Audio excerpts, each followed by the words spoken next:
But as Sister Julie indicated, my name is Chris Dube. I'm with Dube Travel, and actually I'll go through some of the formal introductions as we go through the presentation. And I have a tendency to walk around a lot. So if I walk away from the microphone and you can't hear me, just yell out, and either as I'm pointing at something on the presentation, at one of the slides, I'll try to yell louder, or I'll come back to the microphone, okay? But so we have a few things that we want to cover this evening, because hopefully through the presentation you're going to kind of get a sense that I am very, very passionate about World Youth Day. We've been doing World Youth Day since 1997, which was in Paris.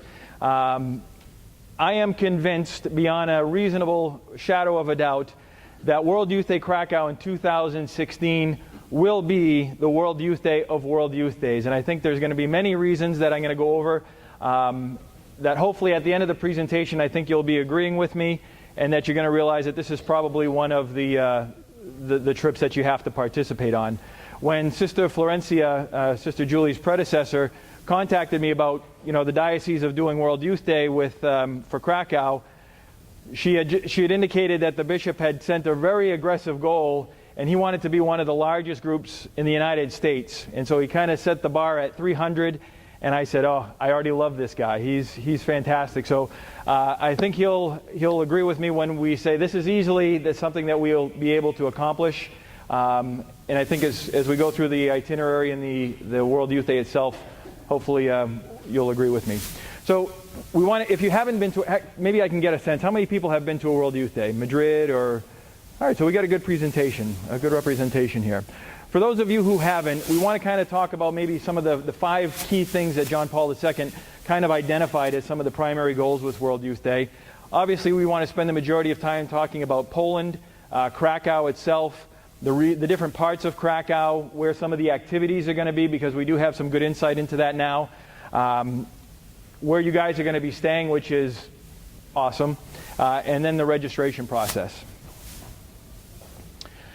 So I would be remiss without starting with a sincere and heartfelt thank you. This is the 3rd time we are fortunate to work with the Diocese of Bridgeport. Our first endeavor was with the World Youth Day in Madrid in 2011.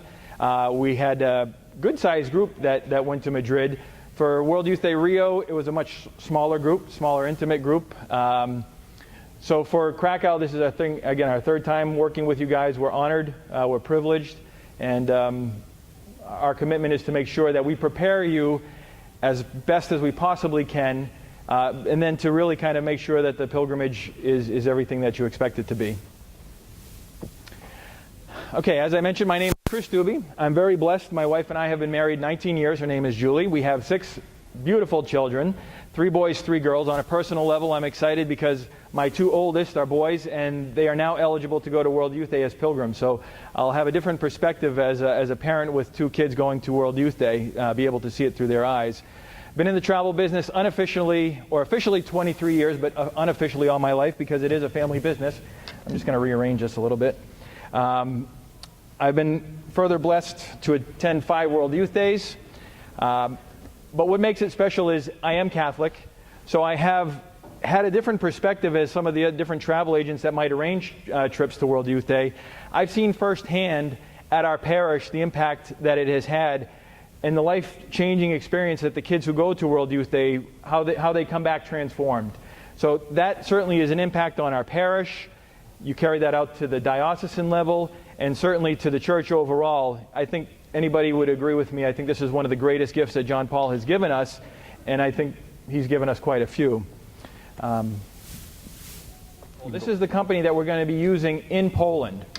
Our first meeting with Mazurkas Travel was actually in October of 2012, so you'll probably realize that was actually even before World Youth Day Rio happened. We kind of had a good suspicion that Krakow was going to get the official designation for World Youth Day. We didn't know if it was going to be 2015 or 2016. But with that assumption, we met with Mazurkas Travel in Warsaw, met with the vice president, his name is Andrew Holovich, told him what our suspicions were, and to their credit, they took us seriously and they hit the ground running.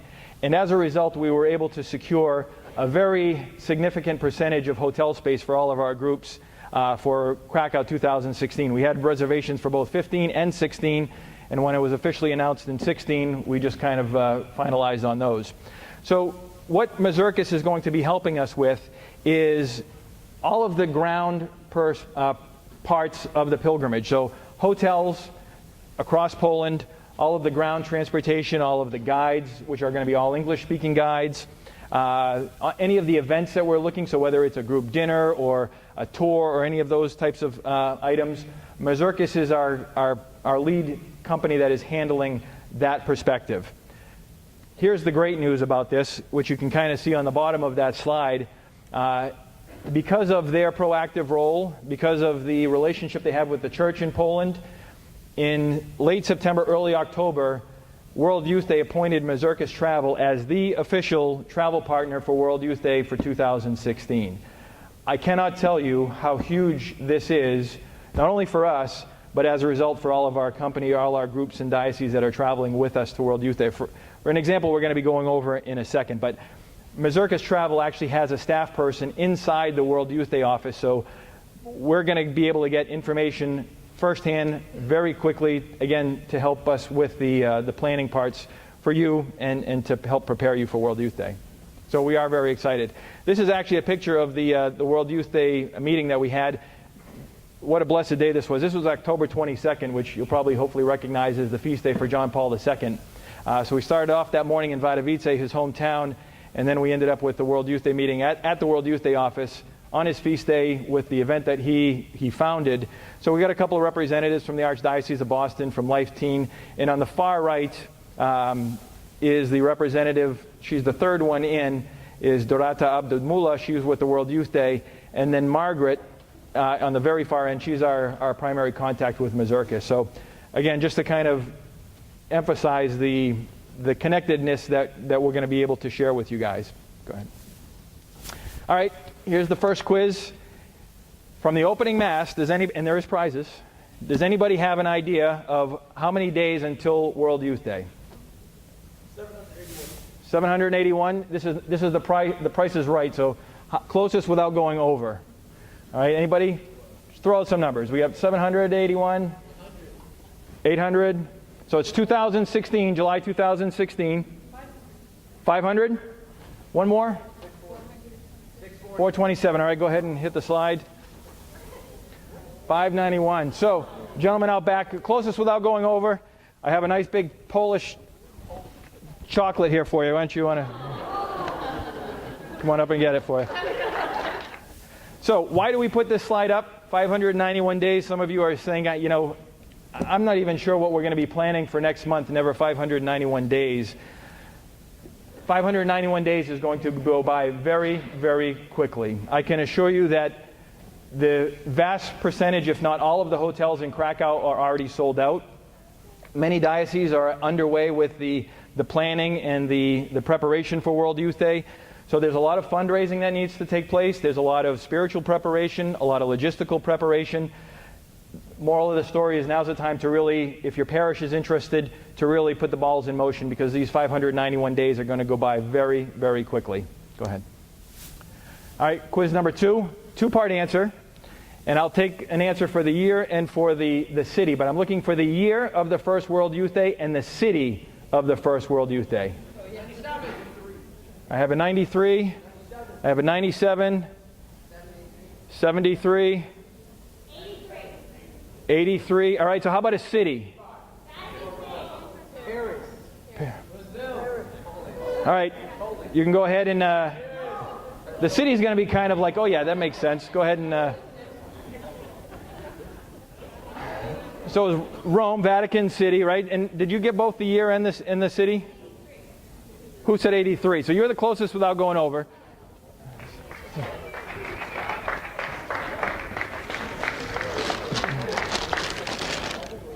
So I got two things. You got both, so I'm going to give you two things. So that's a book on Krakow. And then this I have to explain. The other thing that I'm going to be giving her, she got a book on Krakow, but the other thing, it looks like a rosary, but on the bottom it's actually a Divine Mercy medallion, and in it has a third-class relicus again. And so you can go ahead and move the slide. World Youth Day was created. Now, officially it was named World Youth Day later on in that year, so the first official World Youth Day came in 1986, but that was on the diocesan level. So every year, World Youth Day takes place on the diocesan level, and every second or third year, it's on the international level. And the international ones are the big ones. That's the ones that we participate in. So you can kind of get a sense of where they've been. You'll see in 1991, that was in Częstochowa, Poland. So this is the second time we're going back to Poland. What many people don't realize is that World Youth Day is the reason for some of the largest gatherings in human history. If you look at 2013, just last year in Rio de Janeiro, 3.6 million people gathered together on the Copacabana beach at the closing Mass. You talk about an evangelization moment right there. The city of Rio was dumbfounded that they've never seen this before. Even the locals were just amazed by what happened in their city. Then you look at 1995, Manila, Philippines, over 5 million people gathered at the closing Mass. So again, largest gatherings in human history are because of World Youth Day, but we don't hear about that too much, do we? So 2016 is Krakow. Probably not going to break any records in terms of numbers. I think they're estimating probably 2.5 to 3 million at the closing Mass. So those numbers are usually at the closing Mass. So it's going to be important to get a good seat and be close to that. Go ahead and slide that. Throughout his writings and his talks, his Wednesday audiences, John Paul kind of identified 5 primary goals or objectives, I guess you could say, with World Youth Day. First and foremost, it's a pilgrimage. So it is not a vacation. It's a pilgrimage. The purpose of it is to enrich in your faith, to enliven your faith, to come closer with Christ, have that encounter with this church. Yes, you're going to see some beautiful things. You're going to see some amazing parts of the country. You're going to see some art. You're going to see some treasure. But understand that's not the purpose of the trip, okay? It is a pilgrimage. Second one is an experience of the power of the Holy Spirit to strengthen the faith of our young people.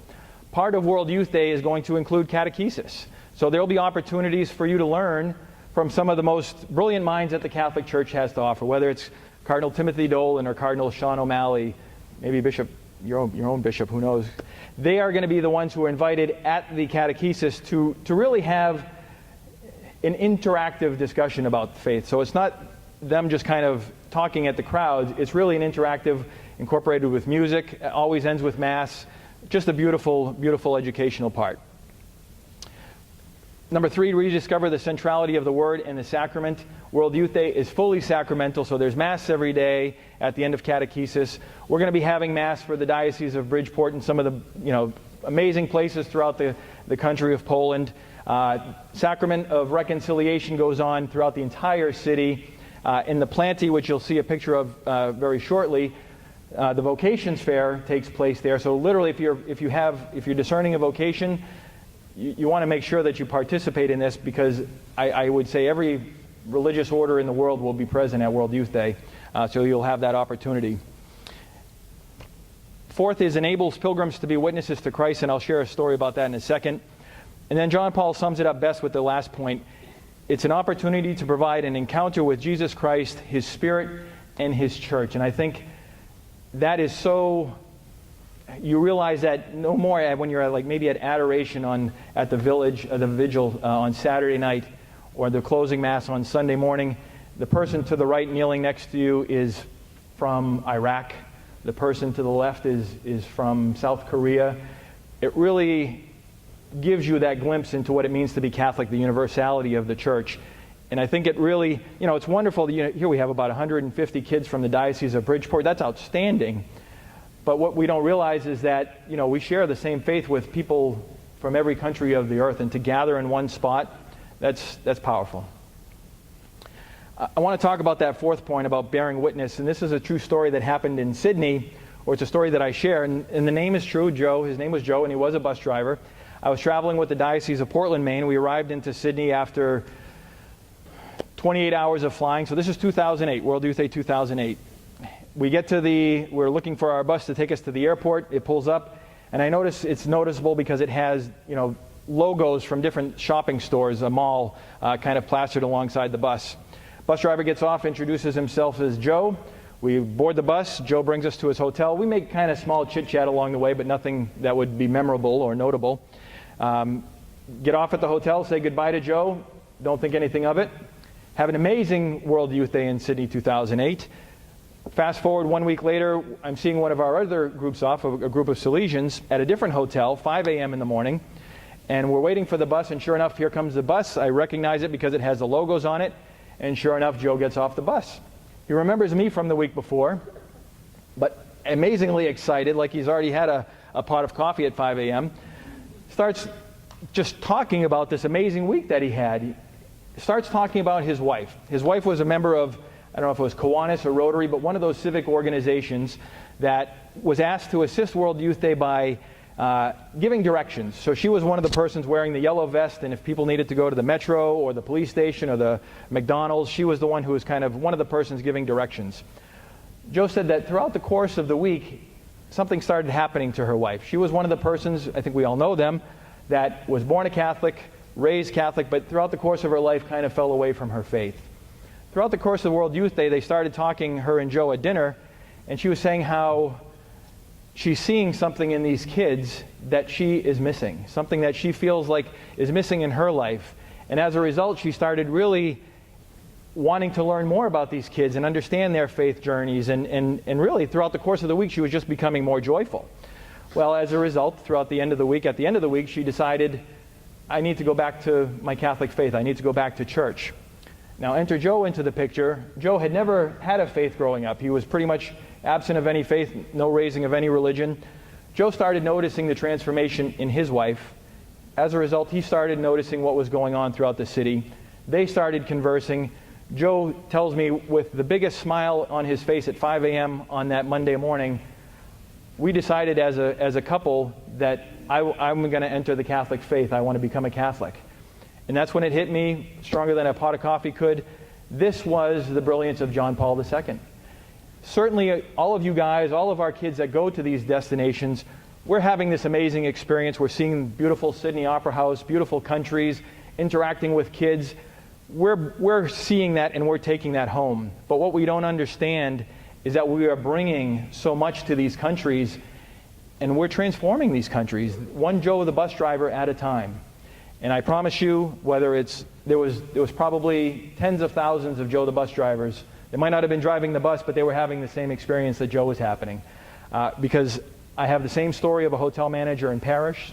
I have a story of a tour guide in Brazil that saw her daughter, 13-year-old daughter, transformed and said, Mom, I think it's time for me to make my first communion, because she had never really been involved in the sacraments, but now had that desire.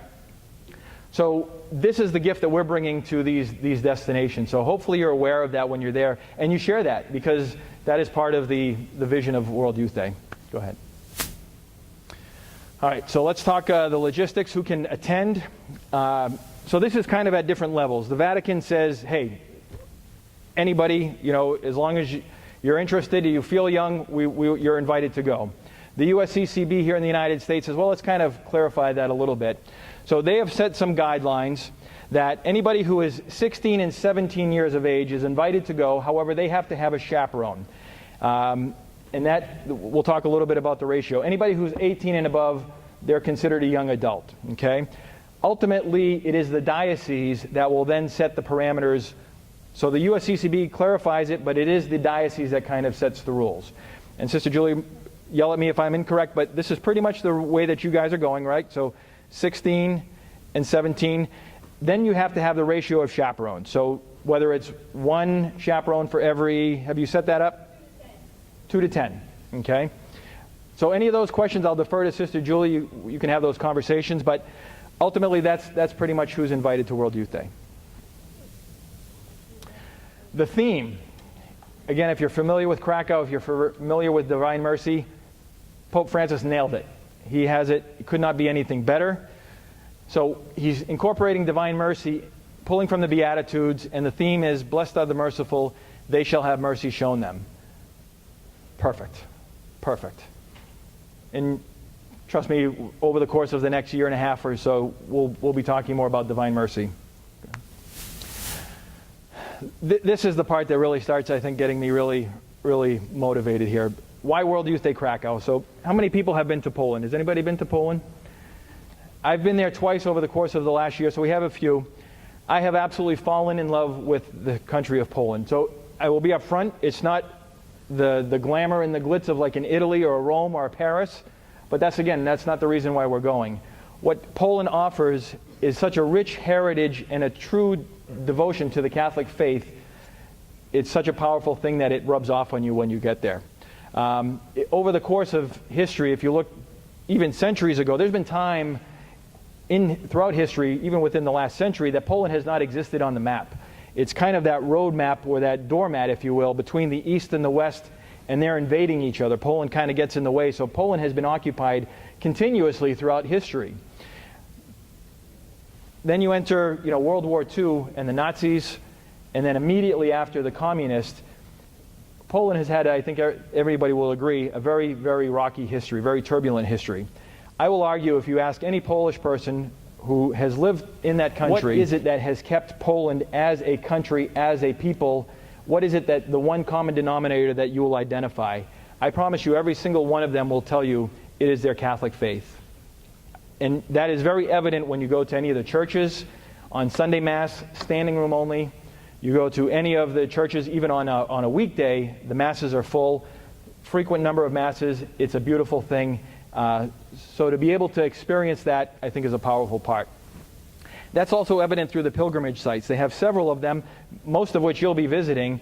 Our Lady of Sorrows in Lihan, Our Lady of Czestochowa, which we'll talk about in a few minutes. But then you look at the people that have come from Poland and the testimony, this really what we'll call the modern saints, because most of them were born within 15 to 20 years of each other. So first, Maximilian Kolbe, and how perfect we are at Kolbe Cathedral. This is, I think, just a perfect place to kick this off. If you're not familiar with St. Maximilian Kolbe, I will urge you to strongly get to know him. Born in 1898, roughly, in January.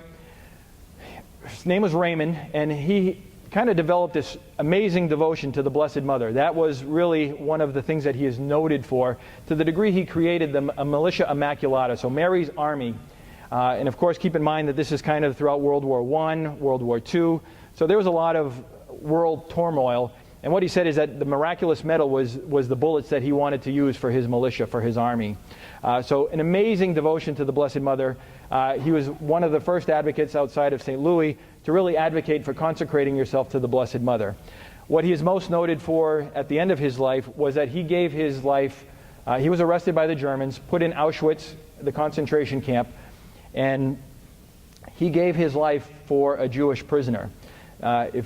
Just real quickly, there was an escape of some prisoners out of Auschwitz, and what the Germans would do as a punishment for those who escaped, they would take 10 existing prisoners and kill them just to deter anybody else from trying to do something similar. So the commandant had picked out 10 persons that were to step forward, and they were to be killed. One of the persons started crying, said, "I'm a father, I have family, who's going to take care of them?" And at that, St. Maximilian stepped forward and said, "I would like to take this gentleman's place." And the German commandant agreed. The gentleman stepped back in line, and St. Maximilian was ultimately killed and put in a cell, which we'll see. That person who he replaced was present. He lived, and he was present at the canonization of St. Maximilian. He gave testimony to him. So St. Faustina is also one of the most amazing Polish saints. So St. Faustina, born in 1905, again, right within the same time frame. So these guys probably all walked like, literally, they could have crossed paths, all three of these, within the same time frame. St. Faustina is better known as the messenger for divine mercy. So if you're familiar with the 1930s when she was alive, you'll probably realize that that's leading up to, again, World War II, some of the most horrific time in human history. So what does Jesus do? He goes to this poor little nun, and he gives her his messages of divine mercy, knowing that the world is going to be so sorely needing this within years, within a short period of time. St. Faustina, her body is at the Divine Mercy Sanctuary in Krakow, so there will be an opportunity to visit with her. And then, of course, you have John Paul II, which was just canonized in April. What a gift to the church she was. If you're familiar, again, with John Paul II, he's probably known by two different names, right? He's known as the Great Marian Pope because of his devotion to the Blessed Mother. His theme was Totus Tuus. He consecrated himself to the Blessed Mother when he was a teenager. So he's really tying in some of the beliefs of Maximilian Kolbe with the devotion to the Blessed Mother. But he was also known as the Great Mercy Pope, because outside of St. Faustina, there's been nobody who's been more influential in spreading the message of divine mercy than Pope John Paul II. He instituted Divine Mercy Sunday. He canonized St. Faustina. And if you look at some of his talks and his teachings, you'll see that there was no greater joy. That was one of the greatest joys of his life, was then to bring forward the message of divine mercy. So you're tying in the Marian consecration of Maximilian Kolbe, Divine Mercy from St. Faustina, John Paul, tying both of these saints together, the founder of World Youth Day. We're going to his hometown on what will be the 30th anniversary of World Youth Day. I think you're starting to see that there's going to be a lot of excitement and a lot of reason to be there. All right, so let's go into the geography lesson. You'll see Warsaw is in the middle of the country. You see Krakow in the bottom. Other significant city is Wrocław, and then Poznan. Berlin, Germany is right about over here, okay? Krakow, it would seem, all right, why doesn't everybody just fly into Krakow? Krakow has a very, very small airport. In fact, the domestic airline terminal is probably about half of the size of this auditorium, to give you a perspective. It's actually where they park the fire trucks, two-car garage. So realistically, to try to get millions of people in and out of Krakow, it just won't happen. So we need to strategize, especially for larger groups like Bridgeport. What is a good gateway that we can look into flying the group in conveniently? And Berlin is one of those spots that we've identified. All right, so let's talk a little bit about the country of Poland. So if you look at it, being our way to the busiest Marian shrine actually in the world. And that's one thing that I learned in my visit to Poland. Częstochowa is actually busier. It's the busiest Marian shrine in the world, so more so than Lourdes, busier than Fatima. And again, that's kind of a testament to the Polish people, because they make their annual pilgrimages to Częstochowa, again, to pray with the Blessed Mother. So Częstochowa is pretty much equidistant in between Warsaw and Krakow. It's about 2.5, 3 hours. Warsaw, 2.5, 3 hours. Krakow. And it's going to be about maybe 3 to 4 hours from Lihon. Okay, so you'll be actually coming down this way. Just to kind of clarify what Częstochowa is, because you'll have heard different references. The name of the town is called Częstochowa. The bottom picture you see on the right there, this is the Jasna Gora monastery that is in the town of Częstochowa. And above that, you see the icon of the Black Madonna. The icon of the Black Madonna is centuries old. It has so many miracles associated with it of the Blessed Mother.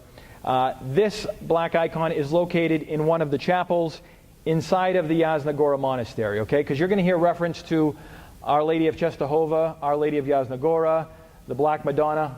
All of them are referring to the same thing, okay? So what we don't know is we are in dialogue just to try to get a sense of what's going to be going on this day, because we want to make sure that we can kind of strategize to the best ability we can. Częstochowa is already a busy place. Throw World Youth Day on top of that, we know it's going to be a very, very busy place. So we want to make sure that we're prepared for that.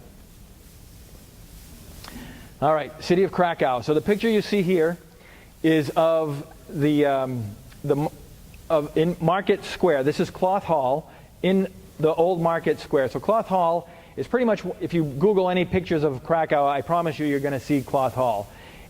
What it serves as now, you can kind of see the tables outside. So there's many restaurants that kind of go on the outside of the building. And on the inside, it's kind of used as a market. So a trader's booth, if you will. That's where you're going to get a lot of your Polish souvenirs, hats, amber jewelry. So this is where you're going to be spending some of your zlotys, I promise you, on the souvenirs.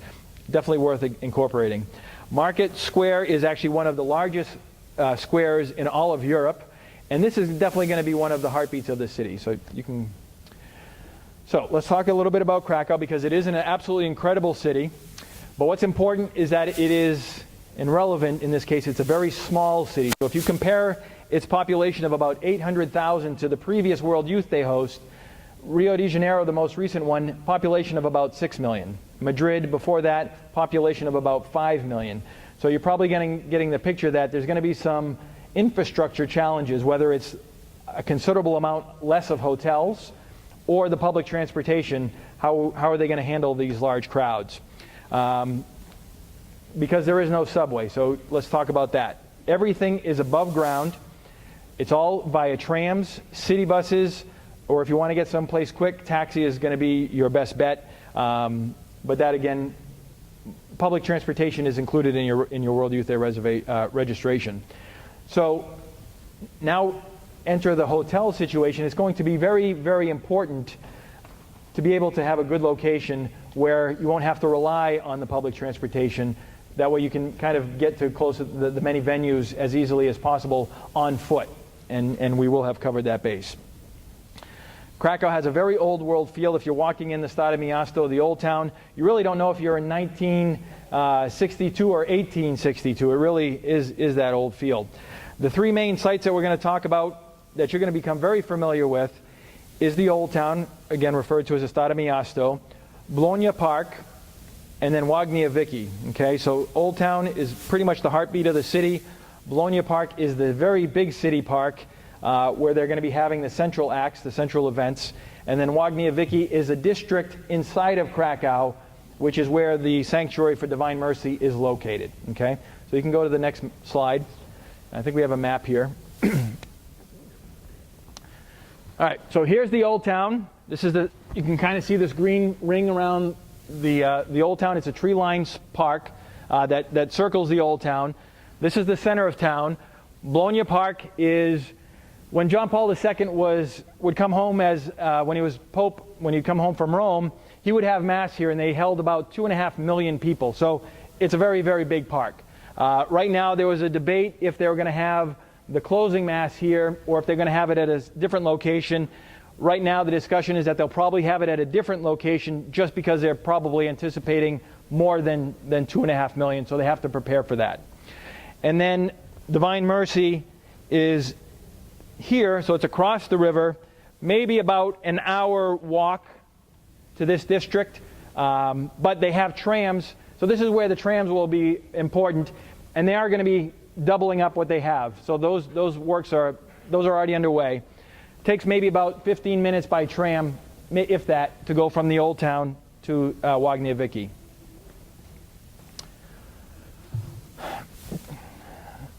All right, so just a little bit again about Stare Miasto, because in the evening, if you're not going to an event, whether it's one of the talks or one of the concerts, this is where people are going to be gathering, I would say, in a large heart, because this is where they gather now. This is where the Polish people, the Krakowians, gather. Again, you can kind of see Market Square in the middle here. Here's St. Mary's Church. This will definitely be one of the churches that will be a significant pilgrimage site. One of the most beautiful churches on the interior. In fact, I would probably say the most beautiful. You'll definitely want to make sure that you visit there. And then, again, you can see the tree-lined park. This is the Planty. That is where the Vocations Fair is being discussed that it will be throughout this entire park. Okay, so this is where all your religious orders will have their tables, so you can kind of meander through the park and talk with the different religious orders. At the top of the picture, right about there, that's Wawel Cathedral and the Wawel Castle. And then you can see the Vistula River that kind of meanders through the town. Divine Mercy is going to be at the very top of the screen. Okay? So I promise you're going to spend some quality time in the Stare Miasto.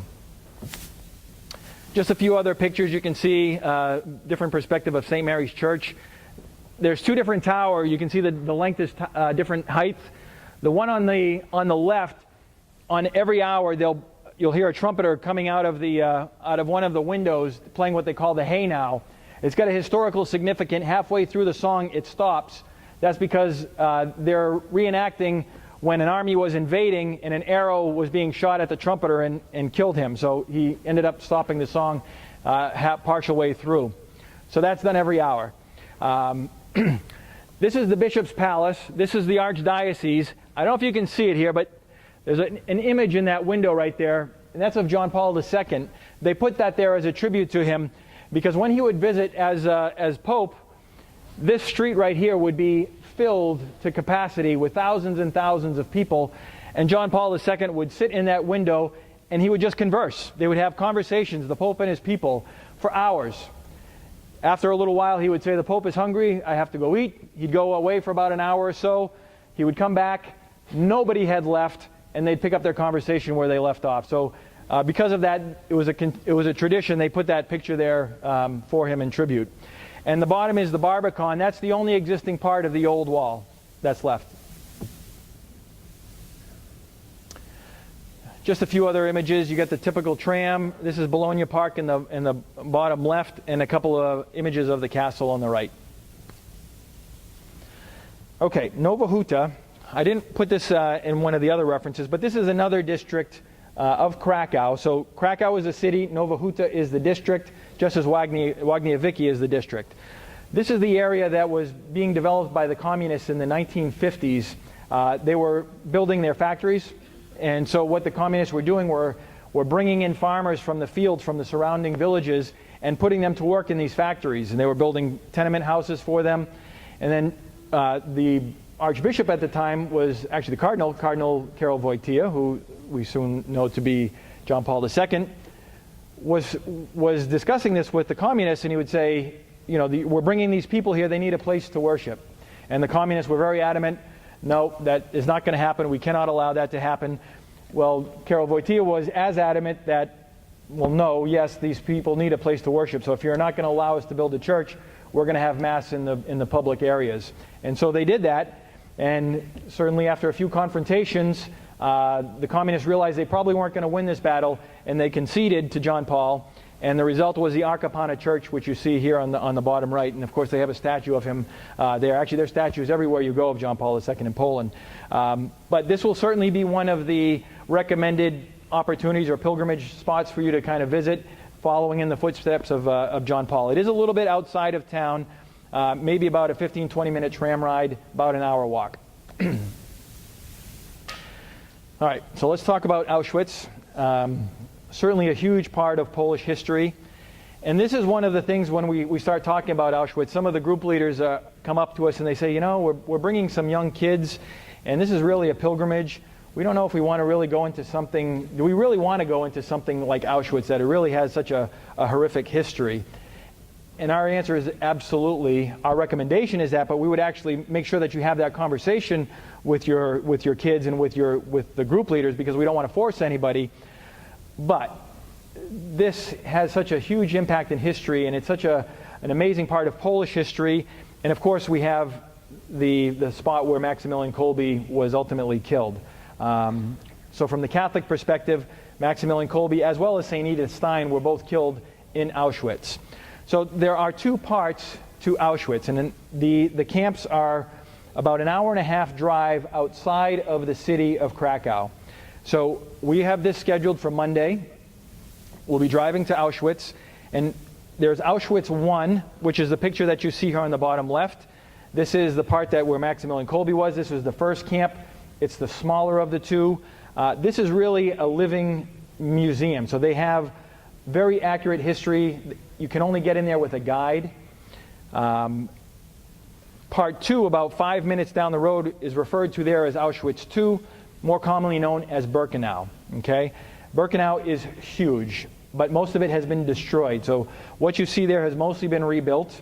But as the war escalated, the Germans, unfortunately, they outgrew Auschwitz I, so they kept that one, but they also created Auschwitz II Birkenau, and this is where the majority of the mass executions took place. You will be walking around there, literally thousands of people, and it will be dead silence, just because everybody's trying to get their mind around the horrors that took place here. So it will take some preparation. It will take some spiritual preparation, some prayer, but it is a part that has to be incorporated. The picture that you see in the middle is where Maximilian, that was a cell that they put him into. He was actually sentenced for 10 days for starvation, was his death sentence, and he lived 10 days. The few prisoners that were in his cell, they were all there together, they died. He remained. They ultimately had to give him a lethal injection because he did not die from the starvation purposes. So this lantern burns there for him. So here's the part that I'm excited to announce. When we met with World Youth Day on October 22nd, part of our discussion was how are they going to manage the crowds at these places? Because there's going to be, again, 2 to 3 million people going to World Youth Day.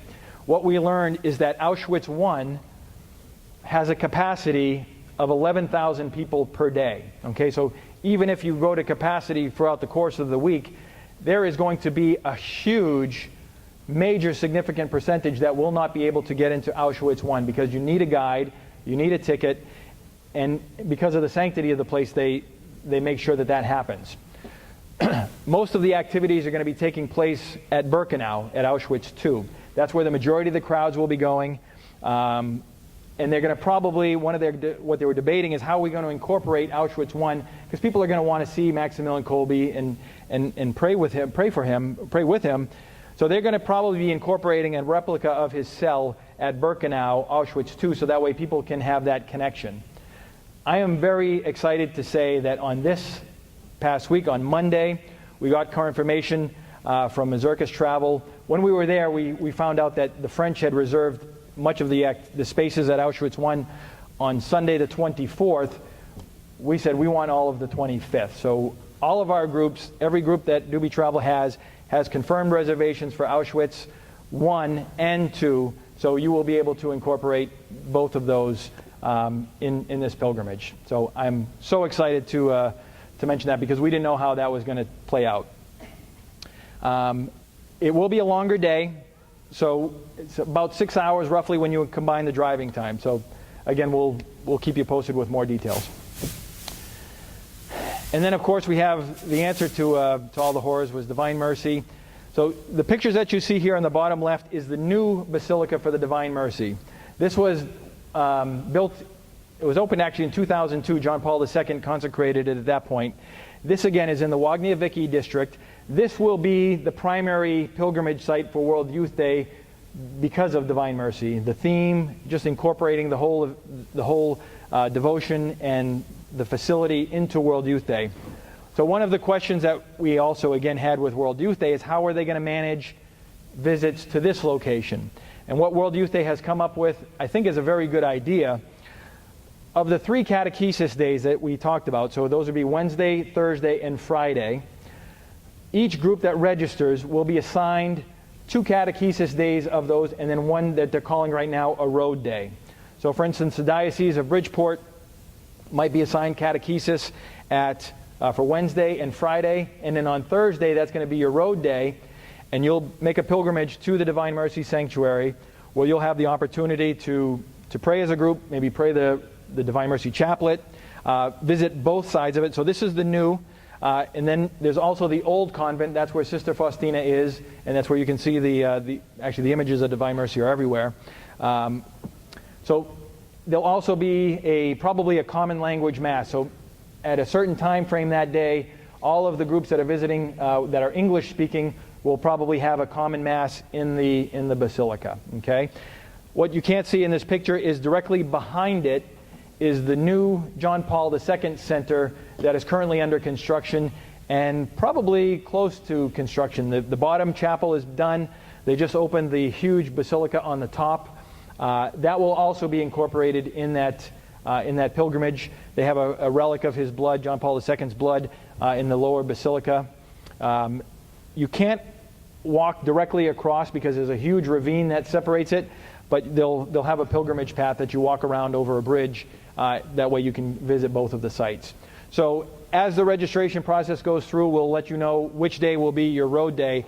But the good news is that groups will be guaranteed a visit to the Divine Mercy Sanctuary. I expect they'll probably be opening this 24 hours. So that way, even if you wanted to go as a smaller group, maybe as a parish group, you'll have that opportunity for additional visits. All right, let's talk about where you're going to be hanging out for the week. Very excited to talk about this. So when we started this process, literally right after World Youth Day Rio, Sister Flo asked, we want something that's inexpensive but convenient. So you guys had first dibs. Bridgeport actually was the first one to act, so I'm very happy to say the place that we have is the Oleandri, and you probably are looking at this and saying, we're staying there. But please do not be surprised by the pictures because buildings in Poland, they look old, okay? We've actually visited this place several times. On the interior, it's absolutely fantastic. But I think what's going to be the seal of the deal is the location. So this is actually a hostel that the Diocese of Bridgeport, you can put your name out on the front door because you have the entire facility. Okay. Inside, they have different bedrooms that are configured. Some for 2 persons, but mostly are going to be multi-bedded dorms. So you have rooms for 4, 5, I think, and then up to 10. We'll be giving the different configurations to Sister Julie, and she'll work with the parishes in terms of bedding. But you have the entire facility, so you can. All of the beds are in fact, they're replacing the beds. So by 2016, probably everything will be new. They're reconfiguring it. But even as it is now, it's a very, very good, solid accommodations. And I don't want to people thinking, we're staying in this beautiful hotel, because that's not, again, the pilgrimage, but it is a very clean. Our objective when we go into a spot is, would we stay there ourselves? And here, the answer is absolutely yes. Okay? There are no elevators, so that's probably one of the things that we'll have to strategize a little bit with as we get closer. They don't have the handicap accessibility laws in Europe like we do. Go to the next one. A few of the other pictures. So again, you can kind of get a sense. They have a big dining room. They have a big conference room on the 3rd floor that you'll be able to maybe gather as parishes or group leaders to just kind of have discussions to talk about the next day. But again, you have run of the whole facility, so whatever you want to do, you can. Go ahead, next slide. So here's the best part. All right, so we're talking about starting the Asto. We're talking about Bologna Park. Here's your hotel. Here's your hostel right here. I don't exaggerate. You walk outside the door, you walk less than 2 minutes, and you are in the opening Mass. Okay? So you can applaud, you can say yay, you can do cartwheels if you want. Let me reemphasize. The reason why this is so important is because the way World Youth Day is setting up their facilities, there's actually going to be 4 zones for World Youth Day. Krakow, the city itself, is going to be Zone 1. Katowice, which is about an hour and a half outside of the city, is Zone 2. Tarnow, which is about an hour north, Zone 3, and then one other city, maybe Tarnow is to the west. So 3 cities that are within an hour and a half drive, Zones 2, 3, and 4. Because of the crowds expected at World Youth Day, they are going to be housing people with the different languages at these different zones. That means people are going to have to transit. They'll probably have catechesis in their own zone, but when they want to gather for the opening Mass or for the Stations of the Cross with the Holy Father or the welcoming of the Holy Father, they're going to have to drive public transportation or trains an hour to an hour and a half to get to the city limits. Then they get on public transportation bus to get into the city center. You have about a 30-second walk to get to the opening Mass. All right, so that's really great. We don't know where the closing Mass is yet. They're still trying to debate that out. Again, the estimation is that it's going to be probably south of Divine Mercy, maybe about an 8-kilometer walk. So that's not too bad either. Okay, go ahead. I put 1 minute. That's if you're slow. Okay, so if you're walking. Stare Miasto, again, the center of the city, about a 10-minute walk. Divine Mercy, everything from the city center, again, is Divine Mercy is about an hour walk. So the blue dot is where your hotel is.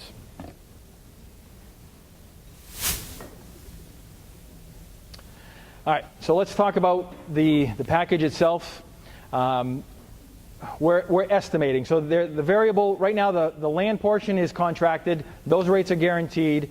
All of the land portion is contracted. The part that is the unknown at this point is the airfare. So right now we're using a conservative estimate because we know that supply and demand will absolutely kick in when it comes to airfare for World Youth Day. So, but we are basing the package on airfare from the USA, most likely JFK. All of your, when I say airport hotel transfers, so that's going to be most of your bigger destination transfers. So from Berlin to Lehigh to Czestochowa to Krakow. So we're going to get you back and forth in and out of Krakow. Auschwitz, obviously, we're going to put you on the bus for that. When you're in World Youth Day, the week of World Youth Day, Buses are not going to be allowed in there. They're really trying to control the transportation. They are going to be relying on the public transportation. So that is where your World Youth Day registration will give you access to all of the public transportation. So all of your bus transfers, we have one-night accommodations. It's either going to be in the Lehan or Poznan area. With such a large group, it's probably going to be a couple different hotels for that part. We're going to have the visit for Czestochowa. We have 8 nights in Krakow at the Oleandry.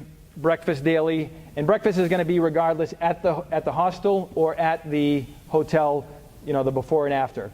Just to qualify the breakfast, at the Oleandro, it is a hostel, so breakfast is included, but please don't have the expectation of scrambled eggs and omelets and eggs made to order. That's just not the case. And that's also traditional Polish breakfast. They're very simple, but they're very hearty. So it'll be your breads, your sausages, your meats, cold cuts, yogurts, cereals. Salads are actually very big in Poland for breakfast, so that will be your typical fare. We have, again, the confirmed day for Auschwitz, which is very exciting. We have incorporated a dinner for the group on the front end, and one as a welcome, and then one on the back end as a farewell dinner. Okay? We have the one night in Wrocław on the way back up. So after World Youth Day ends on Sunday, we'll have the overnight there, and then we make our way out back to Berlin with an overnight of Wrocław. That's where St. Edith Stein was born. So again, this group will actually really have a good opportunity to have a significant part of the Polish experience. And then we have the World Youth Day registration, and just to clarify that again, the World Youth Day registration does include your lunch and dinner on the Tuesday through the Sunday lunch, okay? So the majority of your meals are going to be included. There might be a few meals, a lunch and a dinner on the front end, and maybe a lunch and a dinner on the back end. And we're going to clarify that for you exactly as we move through the process. And of course, the registration, all of your public transportation is included in that as well. And then we're going to have our staff with you guys. Somebody from Mazurkas will be there. So again, we're estimating on the high side, we feel, $3,600. We'd rather have the conversation with you as the prices are finalized that we estimated high, we came in at what we wanted, or maybe we got it better and we're going to lower the price. We'd rather do that than say we underestimated and now we have to raise the price. And I think everybody would agree they prefer that as well, because now you know what to budget for, and if we're able to bring that down, that's spending money that you can factor in. Yes, you need a passport. If you are a U.S. citizen, you do not need a visa, and I'm so happy to say that based on what happened with World Youth Day in Rio. If you are not a U.S. citizen, then we would need to have that discussion. You'll want to check with the consulate just to verify if you will need a visa to get into Poland. But U.S. citizens, you do not need one. Okay? Yes, you need a passport. If you don't have a passport, you don't need it to register. I would, in fact, tell you hold off until maybe early 2016. We're going to be reminding you guys. But that way, passports are valid either 5 or 10 years, depending on your age. So the longer you wait, then the longer it's going to be valid for you. And so here's the fine print, the variables, again, the subject to change in terms of the pricing. We have based the prices based on the dollar to euro, but we feel that we're in a good spot. We, again, go conservative with that. The airlines have the right to adjust fuel surcharges. Most recent in history, like with World Youth Day Rio, they are including those in the contract. So hopefully that will be the case again for Krakow. The airline fees, government taxes, those are often negligible, but if Germany decides they want to raise their tax, that might impact it, but again, minimal. The World Youth Day registration, we estimate at about $300. That is what it has historically been, and when we met with World Youth Day, they said they want to keep it within that same range. So the meaning here is if they decided, oh no, we need to raise our registration to $350, then we might just have to adjust the price by $50, but we don't expect that to happen.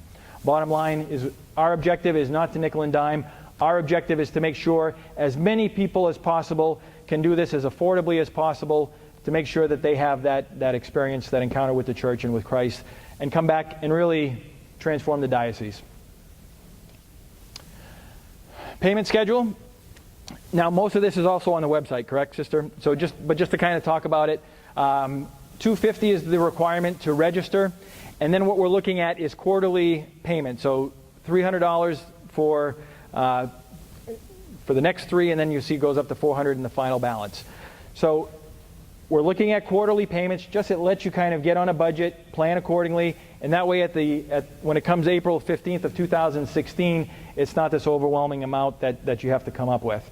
With all of this said, I think anybody who's been to World Youth Day with us before will know that if, for whatever reason, come April 15th, you're having a hard time with that $300, call us, email us. We are happy to work with you. These are not, hardened stone deadlines that if you miss it and it's April 16th, we're not going to cancel you. But we need to make sure we have a conversation, okay? So have no worries about that. In terms of the registration, again, you'll go to the diocese has the website that they've set up, and then there's a link on that part to register, and that's going to take you to the registration site. And then again, you click on register there, and then you'll be able to enter the information. And you do have an option. So if you are a parish and you have maybe 20 people that are interested, that you would like to say you're the pastor of, I know St. Catherine of Siena is one of our parishes to Madrid. Say you have 20 people that you want to go, but you don't know who those 20 people are. But you want to make sure you have 20 spots. You'll want to reserve or register as a group. You'll need to deposit as a group, but we don't need those names right now. We'll work with you. You send in the names as we move forward, and if you end up that you're going to be closer to maybe 15, we'll let you reduce that number, and then we'll prorate your deposit over, if you paid for 20, we'll prorate that over 15. So that way you're not losing money, okay? Our objective is to make sure that nobody loses money. But it is important that you register your spots. The deadline I think we've put out is for, the absolute deadline is for almost early summer, but I will implore you, do not wait for that, because we're going to be looking at the trend. We are on the hook for 300 spots at this oleandry. Our absolute goal and preference is to make sure that the Diocese of Bridgeport fills every single one of those beds. With that said, we have to pay for every one of those beds, so if it's looking, by February or March, you only got 30 or 50 spots reserved, then we're going to defer that it's probably not likely we're going to hit the 300, and we will need to resell those spots. That is my message to you tonight, is if you are interested and you know for sure, please go ahead and start that registration process so that way we can really get a good bearing on where this group is going to end up in terms of size. Okay? With that, look at that, 6:30. Do we want to just open it up for questions, or did you? Okay. So if you have any questions, so I'm going to stay here, throughout the process, but I know we have to head out shortly. So I do have my email address, which is first initial last name, cdube@Dube Travel. Our phone number is 1-800-TRY-DUBE, so you can't forget it. I will tell you right now, the easiest way to reach me is by email, because I travel frequently. So I might not get back to you right away, but I will get back to you. But if you have any questions in regards to Poland or payments or the pilgrimage, I'm happy to answer them now.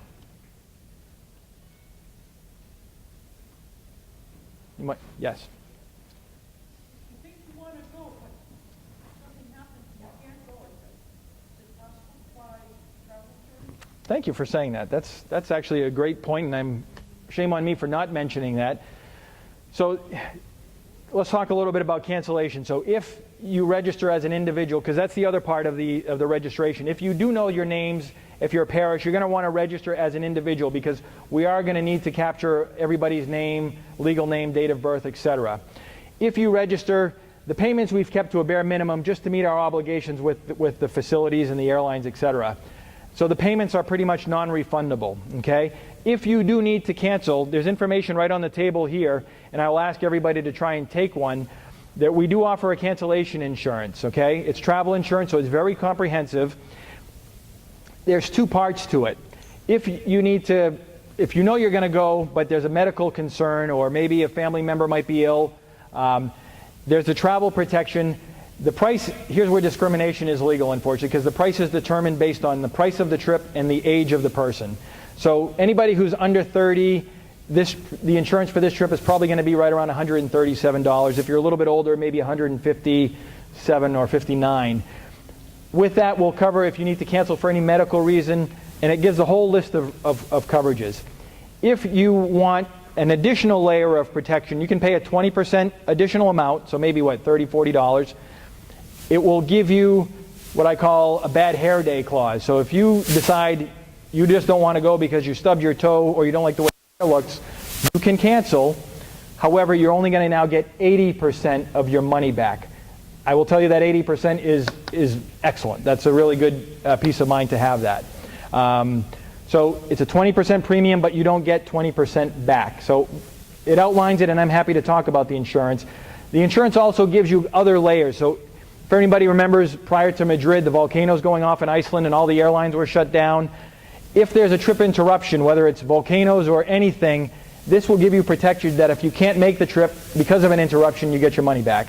If you are in Krakow and you find out that your grandmother is ill here and you need to come home, this will pay for your coverage to come home and then reimburse you for the trip portion of the trip that you missed.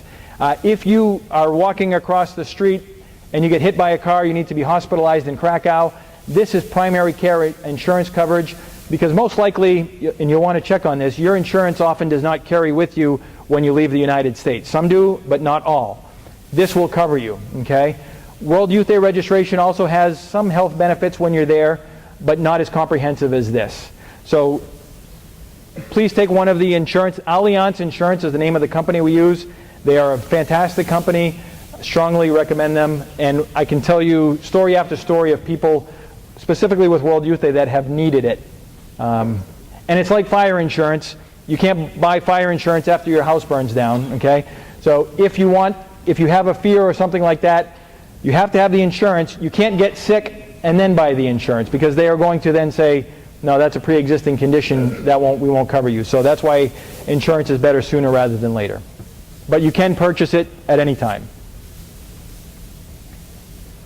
Yes? A quick question about anyone who's going to be turning 16, the date that they're returning to the trip, are they excluded, or should we ask about that? Yeah. They need to be 16 on the 22nd of July.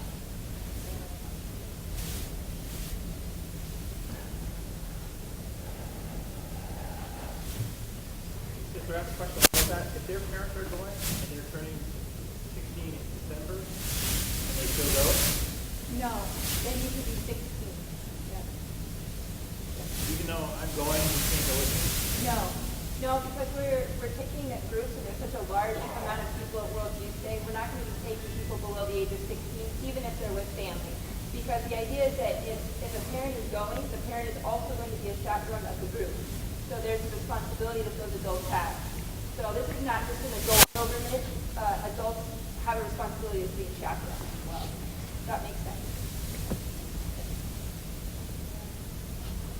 Did you have another question out back there? If I understood you correctly, once you start making the deposits, if for some reason, let's say your financial situation changes, and you decide 6 months from now that you can't afford to go, are you saying that those $300 deposits that we just put down are gone? Correct. So a couple ways that I would kind of address that. Ultimately, every payment that we make to the Oleandri, which is in the tens of thousands, so we've actually already deposited on that. Their terms to us are non-refundable. So therefore, we're on the hook for that facility. So therefore, we have to have the same terms. World Youth Day is a whole set of different rules than what it would be a typical trip or different pilgrimage, just because of the supply and the demand of the facilities. What we do have the ability to do, because the Oleandri does not need the exact names until probably early 2016, if you decide to cancel, and we did this several times with Madrid, we have the ability to do name changes. So if there's somebody that might be interested in going and there's a wait list, we can do a swap, and then they would then pay you the portion that you've paid, and then they would take the payments carrying on forward from that point. Or the insurance would then cover the non-refundable portion if it was a legitimate reason. Okay? How does the scholarship work? Like, how would we know, and when would we know if that's even a possibility? I'm so happy you asked. Yay! The idea for the Diocese of Bridgeport is that we don't want money to be an issue, but we want every single person, young person, to earn their way as well. So the idea is that if you go to the website and you go over to costs and you go all the way down, there's going to be a process that you have to do to apply for scholarships. So the first deadline for the first scholarships that are going to be given is February 2nd of 2015. And the idea is that you're going to do an essay, you're going to have letters of recommendation. That's going to be submitted to a committee. The committee is going to decide based on your need how much money they will give you at that first couple of months. And then they may say, keep working, and maybe at the end, if you don't make the amount of money that you need, we'll give you the rest of the scholarship. But it's definitely a two-part. We want you to be able to go. We don't want money to be an issue, but everybody needs to fundraise. So I've also put on your sheet a lot of ideas for fundraising, which I recommend that you look at. There's a lot of really good ideas that are proven to have worked in the past, so we really encourage you to do that. Does that help, Callie? Yeah, that's perfect. Just to go back to the cancellation part too, because I'm going to go back to what we kind of talked a little bit about before. I think part of it is to have that conversation. The terms that they've given us, so I'll just kind of put this as an unofficial thing, because the policy is non-refundable, but if the payments, if you've made an additional payment and there's a portion that we can refund to you, I want to let you know we will refund whatever we can. But there's so many different variables that we have to make sure that we cover, okay?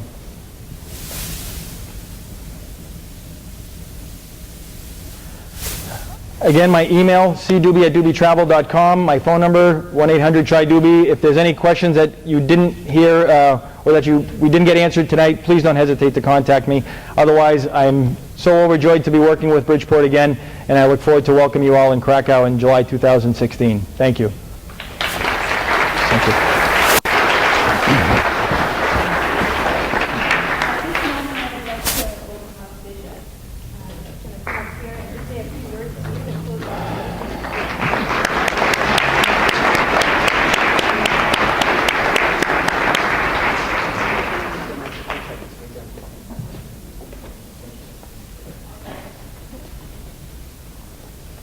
Good evening, everybody. Can you hear me?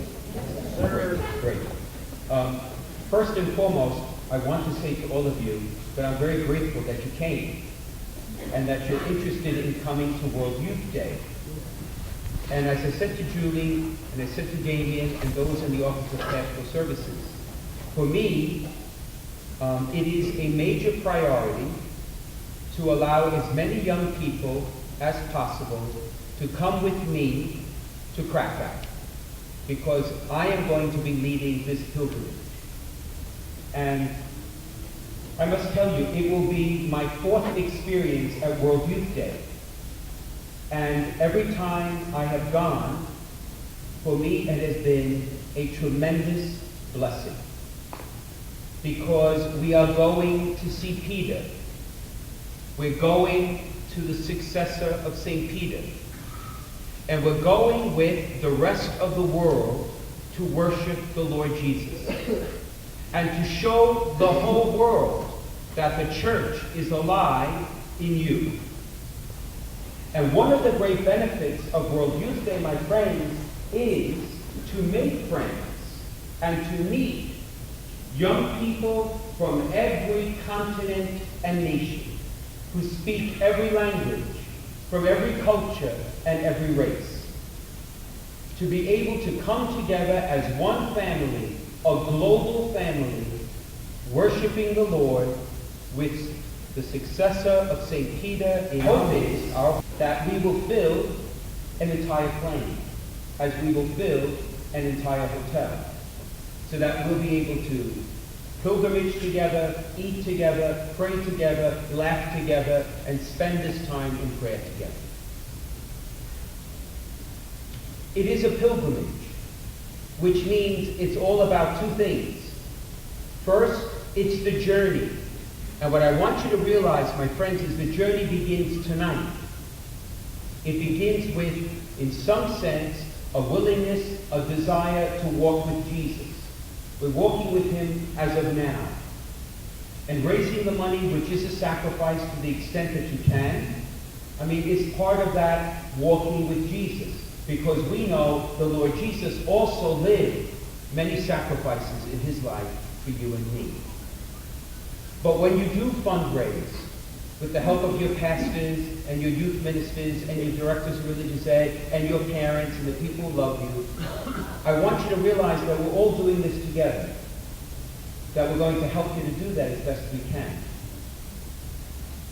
Because the second part of the pilgrimage is the destination. And the destination, my friends, is not just Krakow, and it's not just the Holy Father. It's heaven. That's the real destination. And going to a pilgrimage is to help us, you and me, to grow closer to the Lord as we walk towards one day being with Him forever in glory. Now, I recognize that it is going to cost a lot of money to go. And therefore, this scholarship program for me is very important. This much I can tell you. In this year's annual Catholic Appeal that starts in January, I have asked for $250,000 to be set aside for scholarships. At the beginning of 2016, I will set aside another $250,000. That is $500,000